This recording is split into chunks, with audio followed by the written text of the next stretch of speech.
So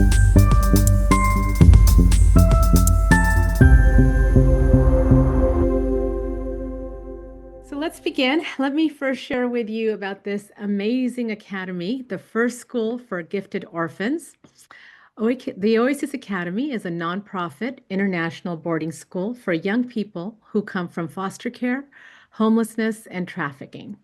These are children who have already demonstrated extraordinary resilience. And when you match the resilience with opportunity, it creates a transformational success.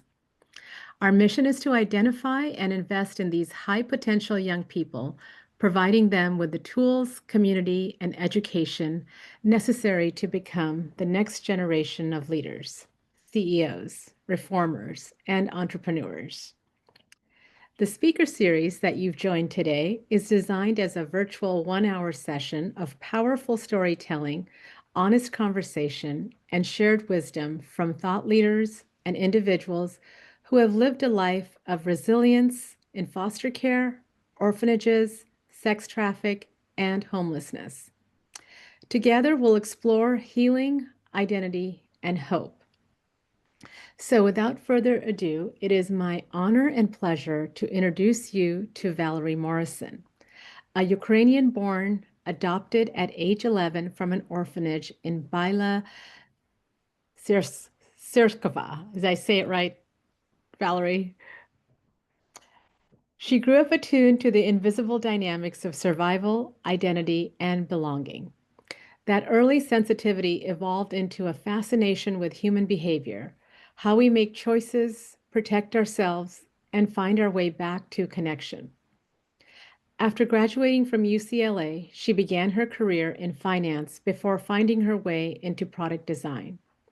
She eventually gravitated toward the mental health space, designing digital tools and experiences that help people feel more understood and supported. Valerie is currently learning how to translate her healing journey with complex PTSD into words and writing as a way to make sense of what she's lived, and hoping it might offer something steady and honest to others on their own path. Today, you will hear this poignant journey of a woman who navigated the challenges of her mother's alcoholism, spent her childhood in an orphanage, and experienced a purposeful adoption that ultimately brought her to the United States. Through resilience and determination, she has transformed those hardships into personal growth and now thrives as a testament to strength and hope. So without further ado, please do welcome Valerie Morrison. Valerie, thank you so much for joining the Oasis Academy's podcast, and we are just delighted to have you here. Thank you, Anjana. Thank you for the welcome. Hi, everyone. I'm nervous, but I am excited to talk with you all. I think what the Oasis Academy is doing is absolutely wonderful. I was connected with Fox in May through a mutual friend, and instantly the mission spoke to me.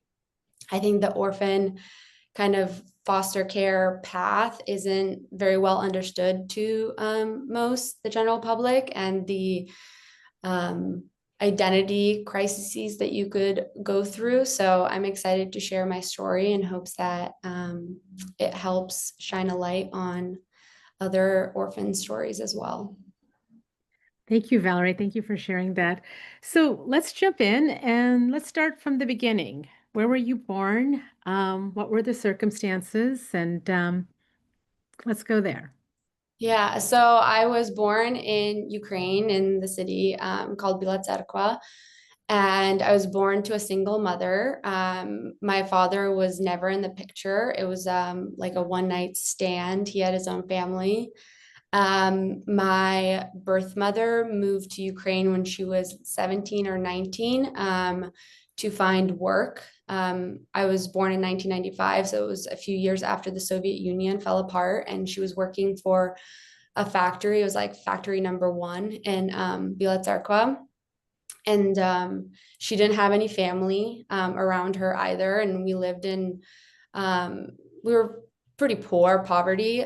We lived in a dormitory that was given to us or the room in the dormitory was given to us because my mother had been working at the factory, where we like shared bathrooms and kitchens. And so the first 4 years of my life, I don't remember too much, but I felt like loved, and taken care of. And then when I turned 5, I started noticing, started just feeling like my birth mother was drowning in something, being pulled away. And a year later, she became what I now understand to be consumed in alcoholism. Um, and when I was 6, it was the summer of 2001. I ended up spending a lot of that summer alone. She wasn't around. I would just be left in the dormitory by myself. So I would have to, like steal neighbors' food in the shared kitchen, to feed myself and just in general, take care of myself. And I do remember knowing that something was wrong with her and I wanted to like protect her. So when I would leave the dormitory rooms, I would try to make sure nobody like could see that I was alone and by myself. So yeah, that kind of kept going all summer. And then when I started first grade that fall, I went to a school where you could spend the night Monday through Thursday if your parent worked at a factory and had a night shift. And I kind of ended up being left at school consistently. Um, I just assumed that my birth mother was working. And then one day in March of 2002, I got sick. And so they called the factory and they realized she wasn't there. And that kind of began the process of me being admitted into the orphanage, where I spent the next 4 years of my life before getting adopted. So you Um, pretended that or wasn't working at the factory at all and was using the system to keep you safe in a way. Yeah, I don't know exactly what happened, but I know she probably wasn't working night shifts Monday through Thursday. I have done a lot of research on the state of economy in Ukraine at that time, and a lot of the workers at Factory One, there were delayed wages, and we were at poverty, like there were no savings. So, um, she couldn't like probably feed me, or so she probably turned to alcoholism as a way to like numb what she had no control over. And being at school Monday through Thursday at least, gave me food and a clean bed. Mhm. Yeah. So tell us a little bit about having a license as a parent in Ukraine. Yeah, so when I was put into a foster home initially, like Ukraine's version of a foster home, where the parents still had their license. And so I was in this foster home, the name was Lahoda, for 6 months. And in those 6 months, my birth mother actually got a job and she got sober. And 6 months later, I was back with her. Um, and that only lasted for 6 months. Um, I could tell when I was back with her that she, even though she was not drinking and taking care of me, she was very empty inside. She herself had a lot of trauma. Like I said, she had no family. Her birth mother died when she was 13. I could tell there was more. Like she was very heavy. And so in those 6 months, I could tell she was not happy, but she was sober. And then one day in June, I was 8 at that point. We went to a friend's house and I remember we spent the night and I woke up and I went into the kitchen and I saw that she was holding a shot glass. And it was the only time I ever so outwardly told her to stop. I slapped the shot glass out of her hand and she told me, don't do that again. And I knew instantly that that it was over and that she started drinking again. And I wanted to go back to the orphanage. And so I actually I remember leaving that day saying, I'm going to go play outside and running to my godmother's house and asking to be put back into the orphanage because I felt safer there. And so then when I went back to Zlahoda, it took like another year for my birth mother to lose her license, parental license. And then I was transferred to an orphanage called Matarenka. And she lost her license in February of 2005. And it takes a year before after you lose your license for the child to be put up for adoption. And so within like a month of that year expiring, I was so fortunate to be adopted to the United States. Well, let's just go back. So at the age of 8, you knew that you didn't want to be with your mom. You wanted to be at an orphanage where there was more structure, there was food available. So at the age of 8, you made that decision. Yeah, and that's like something that I've had to deal with and work through in therapy because I had a lot of shame around that because I felt like I left her. But I also was aware, like I just had a gut feeling that like she wasn't gonna recover. And I didn't want to be dragged through, houses with people that are doing drugs and drinking because I experienced that when I was 5 before things completely went off the rails. And I just knew that I wanted a safe space, a space where, an orphanage gives you a clean bed, it gives you a routine, but it's also a system. So you don't have any intimacy.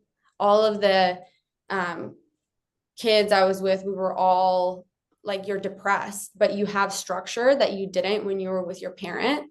But there's no adult I could run to and hug and say, I'm scared. Even though you were in the system, you were like thrust into the darkness of of being an adult emotionally. Yeah, I mean, you're a child and you're being swept into operating in an institution. And Yeah. so, tell us a little bit about how many children there were in the orphanage and where you fit in terms of age, gender, and all that. Yeah. So my orphanage had, I think, 180 kids total, and it was split like 90 boys and 90 girls. And then those 90 were split by age. So um, second grade through like sixth grade or seventh grade lived together. And then the older girls lived together above us. It was a old Soviet styled like kindergarten that had different wings. And so it was turned into an orphanage, and that's where we lived. My mom, Fran, my adoptive mom, told me that like my orphanage was one of the nicer ones that she saw. And I do remember there were foundations from like Germany that donated a lot of furniture. So ours was nice and comfortable. I mean, it's still an orphanage, but um, uh, yeah. So that was kind of like the setup. And were there bunk beds and how many in a room? Yeah, so we had like a living room area that had desks on one side where we could do our homework. There's a TV where we hung out at night and like couches. And then there was 3 rooms where we slept, one bigger room and then 2 smaller where we had bunk beds, which was interesting. I remember like, waking up and a girl was sleepwalking and like freaking out. And I like ran to a different room to try to wake up some of the older girls because I was like scared and I didn't know what was happening. So it was like a sleepover, but we were all like depressed. Yeah, yeah. It's not Um, funny. I'm just yeah, so I'm just processing. that's okay. That's okay. Well, that gives us a picture of what your life was like in those tender young years. What was it like? You obviously saw a young girl sleepwalking. It scared you, but were you able to sleep okay? Um, I think I was sleep deprived a lot. Like I remember falling asleep and at the time in Ukraine, we were all pretty religious. We were taken to church as a group. And I remember like praying to God and staying up all night hoping that my birth mom was okay. Um, no, like I think I was like a zombie. Like I was just functioning because even though you're given the physical necessities to live, there was no emotional care or support. And part of it is like the funding, you know, it was just the situation. There's no one to blame, but like I was totally freezing on the inside and numbing out. Yeah. Yeah. So flight or fight mode kicked in. Yes, that kicked in, I think, the first time I went to the orphanage. And then when I was with my birth mom, back with my birth mom for the 6 months, I think I was super hyper vigilant. That's why I was so aware of her states. Um, I think it kicked in the first time you lose your parent. If that rupture, I remember when I was 8 and I went back to the orphanage and I asked to go back and I felt like it was the end. Um, it felt like I was latex that was stretched to the brink of uh, tearing apart, and it was horrific to realize that I'm like I don't have a mom or a dad. Like it felt like I was just spinning through space.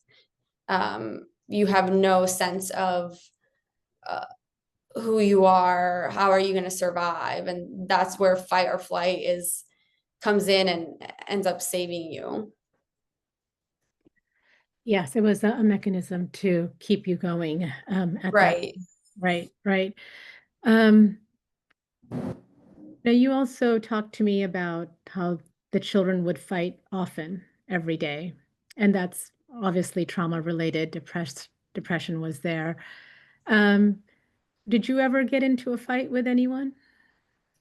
Yeah, I feel like the mode I adopted was freeze or flight. So I just wanted to be like a fly on the wall. I wanted to be invisible. I didn't want to be caught in any um disagreements, but there were like a few times that I got into some fights, and I don't really remember exactly what they were about, but it was just more like children in pain. Take like there's one adult for the 45 of us, and we're all in pain. And it could be something small and insignificant, but it will stir anger in you. You have this wound inside of you that's like unattended to and it's just rotting inside. So of course it's going to create pain that you're going to externalize. But it was also the time where so at our orphanage we went to school with non-orphan kids, so we just went to a school, and that was where I started to formulate this identity of there's something wrong with me, because up until like 3 years ago when I did a lot of my trauma processing, I would always refer to that time as, oh, I went to school with normal kids. And I didn't even like realize the way I was labeling non-orphans as normal. And because I was orphan and didn't have parents, it's as though I was like stained and broken. And I think that's what I'm so excited about what the Oasis Academy is going to do, is when they go to Hawaii and they are given a container to start feeling again, a safe space to start feeling. Because when I was adopted, I did have a safe space, but I was so good at suppressing my emotions. What I didn't realize was I was adopted. I came here and I was like, oh, I could lose this. So I went into another fight or flight, and needed to be a perfectionist and needed to, achieve things so that I could be approved of externally, so that I felt like I was worthy of staying. And I think that's something that gets lost in this entire orphan journey, is that you survive, you have those instincts kick in, which are so important.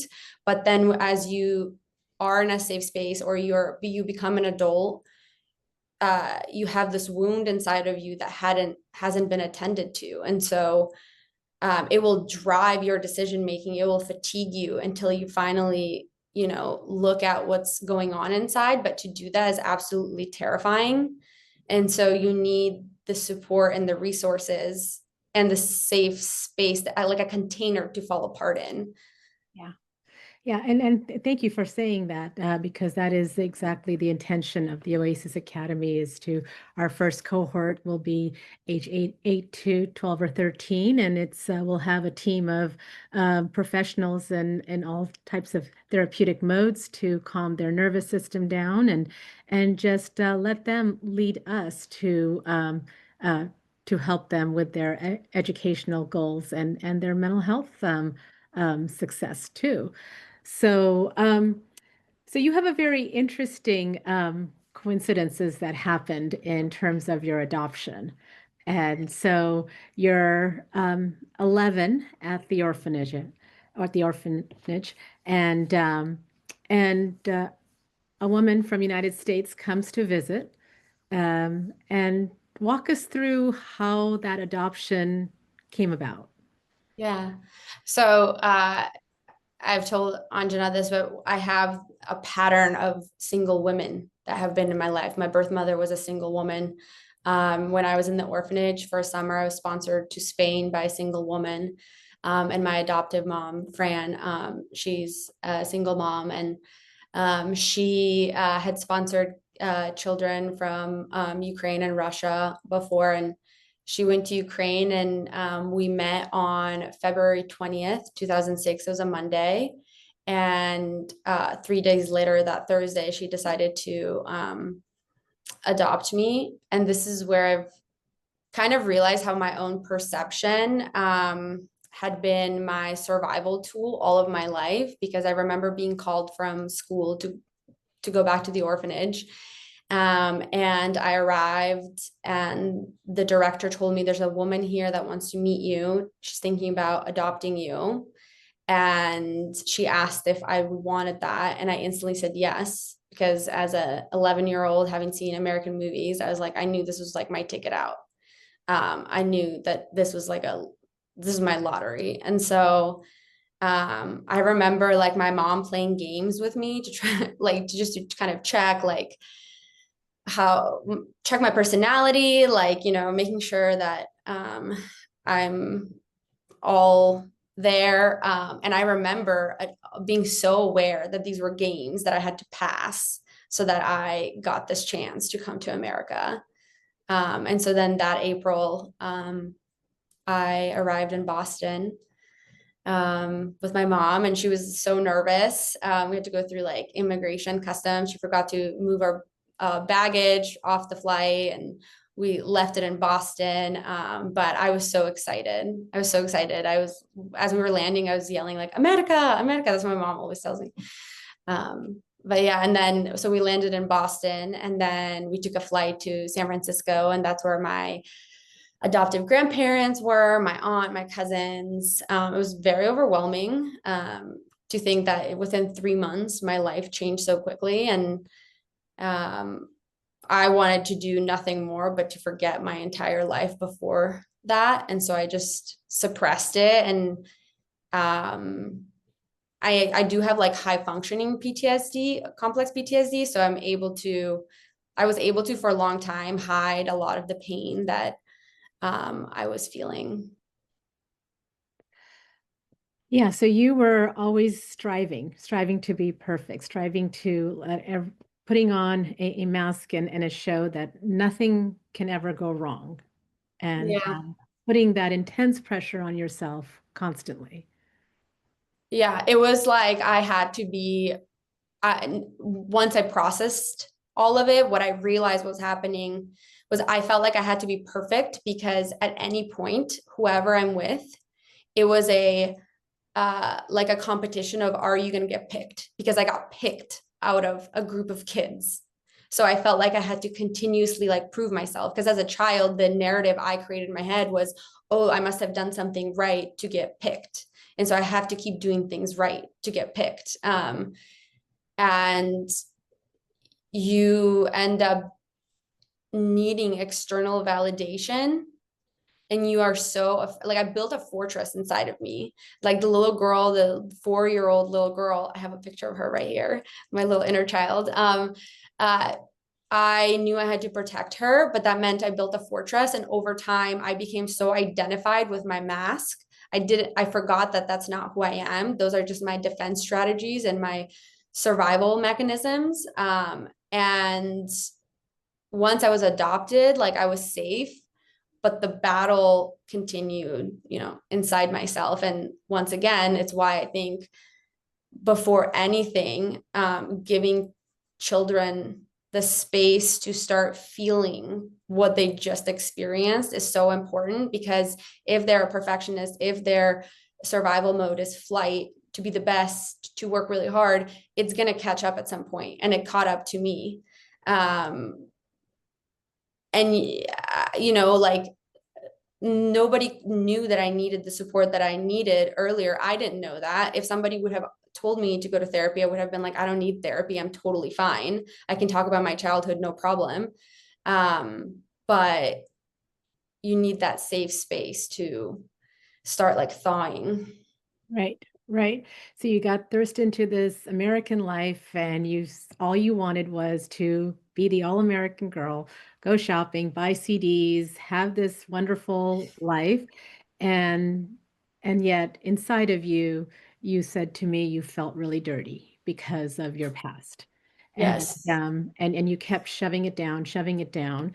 Um, but outer world, everybody's like, Valerie's so successful. She's amazing.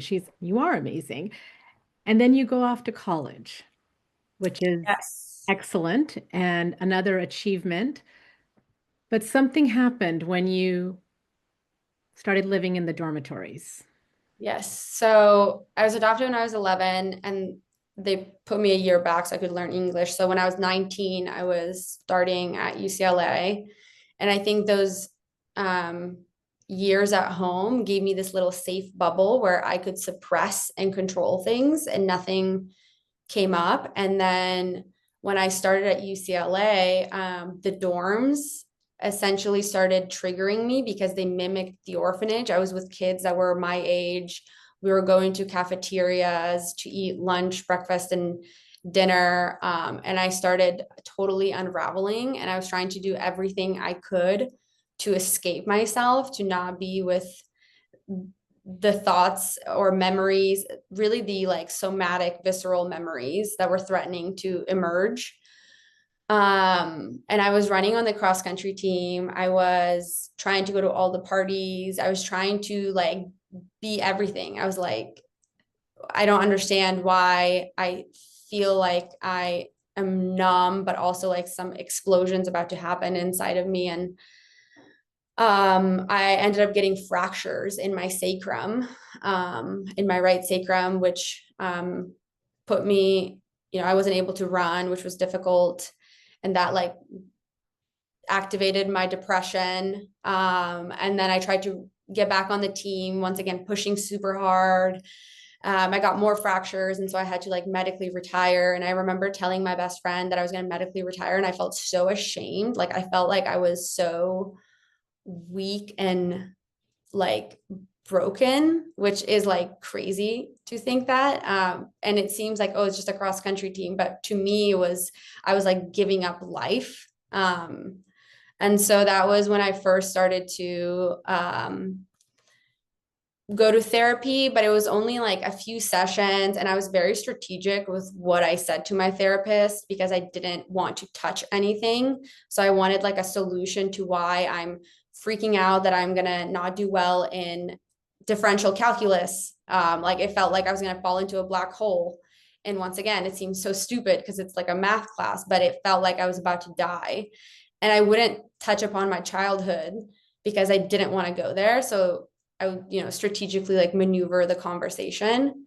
And that kind of kept going on and off through college. And then I graduated and I went into banking, which I learned great skills there, but it definitely activated my trauma even more. And so it wasn't until honestly I got married that I finally looked at everything that I've for the last 30 years have been trying to like shove down.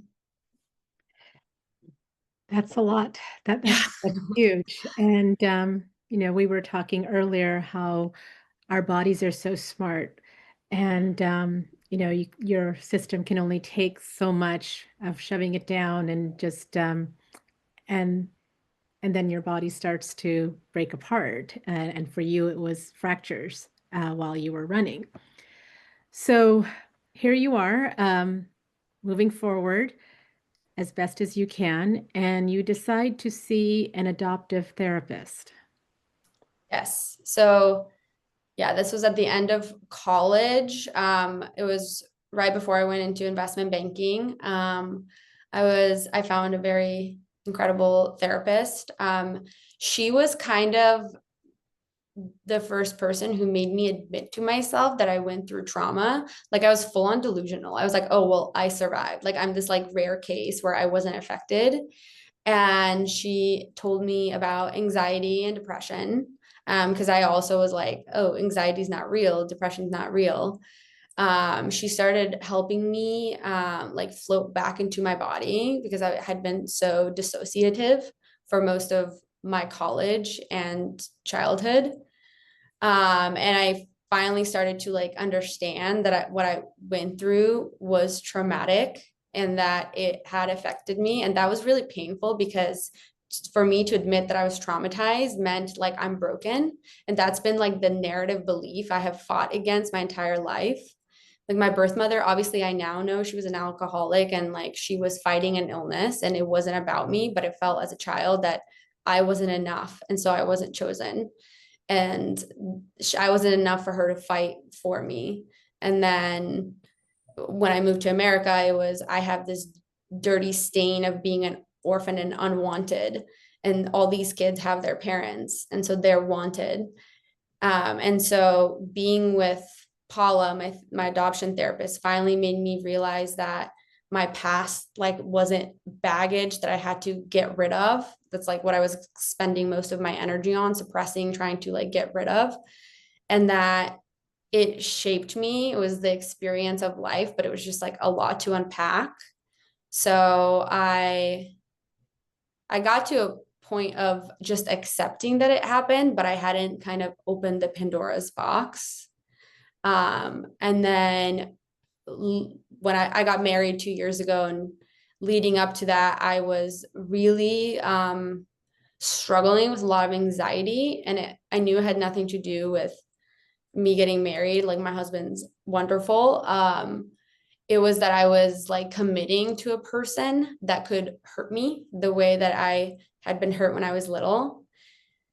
And it made me realize how much energy and how much of my life I spend in protecting myself, and that everything I do comes from not curiosity and passion, but self-protection and fear. And so after we got married, I started EMDR therapy, and that was like life-changing for me. I started remembering the feelings I had in moments that I remembered, but they were like movies. I was very detached from it. And that's when I started processing all of it. And it felt like I stepped off a train where my entire life I didn't realize I was on a train, and there was just intensity. There's constant alarms that were ringing. And it's like I was dropped into a sandbox, and I realized that like it's okay. I'm finally safe. And it felt like I could breathe again. Because I no longer needed external validation and approval. Like I could just live my life for me, and my entire life I could not handle someone not approving of me. Like it killed me. It made me feel like nothing. So that's been like, that's why, once again, bringing it back to helping these children feel the thing that they don't want to feel, because in order for them to become those CEOs, entrepreneurs, and have the stamina and capacity to fully pursue their dreams, they can't be, they need to tend to their wounds that would atrophy at their spirit. I couldn't agree with you more. And that's why the whole team at the Oasis Academy, we're building a team of child advocates and therapists who specialize in understanding a full spectrum of trauma a child might experience. I mean, our goal is to surround each child with the right kind of care, not this one size fits all, because we know that's not the case for everybody.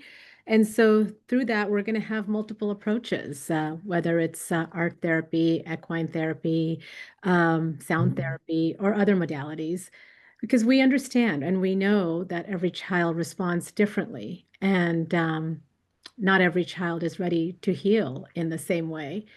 And so I just so appreciate you sharing your background that, how even in college, when you were seeing therapists, you were like, okay, I'm only going to let you in this much because I don't want to really deal with anything else. And until you met Paula, I love how you said that I could finally breathe. Yeah. For me, talk therapy was, I needed something different. And that's why EMDR was absolutely life-changing for me. Um, I remember, being asked like, and how does that make you feel? And I was like, why do I have to feel? Feelings are absolutely useless. It's not what saved me. Like I was so angry that when anybody would try to kind of like get to the vault where I suppressed everything, I would just become so angry. Um, and it was because that wasn't talk therapy wasn't the way that I was able to go in there. So I'm really excited that you guys are focusing on all of the different modalities, because when you find the thing that works, like you can literally breathe. Like I feel like I'm took off this huge pack off my back finally. And I can focus on things that excite me because I'm curious about them or they feel creatively fulfilling for me, and not because it's going to give me a check mark on my resume that will then impress people. That's beautiful. So, what are these things that you're doing today in your life that are creative and self-healing? Yeah. I started writing. I took a creative nonfiction writing course this summer. And I'm writing my story from the point of view of not like what was happening to me externally. Because I think my whole life, people have said to me, like, oh, wow, it's crazy that you were adopted from Ukraine. And to me, I experienced this, and it's because of my own trauma, as I was being boxed into like a victim mentality. But there was this little girl, little warrior inside that made the strategic decisions to go back to the orphanage, that was intuitive with her surroundings. And I want to give her a voice. I want to give myself the ability to hold that I can be strong and powerful, but I can also be fragile, and they can both exist. I used to think if I looked at life in through like a gray lens, I would invalidate the pain that I went through. But I'm realizing that that's not true, and we're humans and we're very complex. And I think even though we all have different stories, we're all shaped by them, and we're all just the same on the inside. So yeah, I really have enjoyed my creative writing, and I'd love to share my story in a unique way. I think that's wonderful. That is a full circle. I think it's wonderful that you're writing and you're not just like you said talking about the hurt, but you're talking about the resiliency, the grit, and that's exactly what we're going to do here at the Oasis Academy. We're going to help young youth that have shown great grit, resilience, and help them heal, help them get their education needs, and help them know that they are okay. Yeah, and one of the other things I wanted to highlight, that when Fox and I spoke, that stood out to me, was one of the first questions I asked was, how are you going to evaluate these potential students? Because when I was in the orphanage, I was getting D's and F's. And when I was with my birth mom, and then when I moved to America, I was getting straight A's, like a year after learning English. And it's because grades don't tell the full story when you're a child that doesn't feel emotionally safe. Like you can't, you can't thrive externally when you feel so alone internally. And he was like, what do you think we're going to be measuring? And I said resilience, which he said grit. And I think that's wonderful because I don't think that grades tell a full story. A child needs the right environment to feel safe to actually thrive. So We couldn't agree with you more. We are so grateful that you joined the Oasis Academy and you volunteered yourself to share your most powerful, beautiful story. And I know it will help others, Valerie. I know it. And we have just about 7 more minutes left. Is there anything else you'd like to add? No, just like thank you for giving me the opportunity to share my story. It's the first time I've talked about it publicly. And just thank you for what you're doing. I think it's so important. It's so close to my heart, and I feel absolutely so lucky to be able to help you guys and work with you. That's wonderful. And hopefully very soon, we hope to have children in 2026, and I hope you will be able to come out and um, experience all the wonder and the beauty that we're going to offer, and maybe one day uh, be a mentor to one or more youth. Absolutely.